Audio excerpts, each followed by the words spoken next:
Meaning of decouple.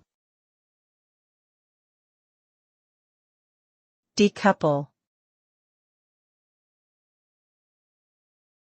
Decouple. Decouple.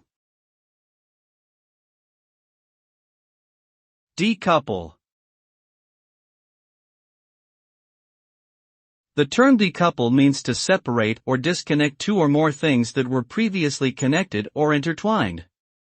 When applied in an economic or political context, decoupling refers to the separation of two economies or nations that were previously closely linked through trade or other interactions.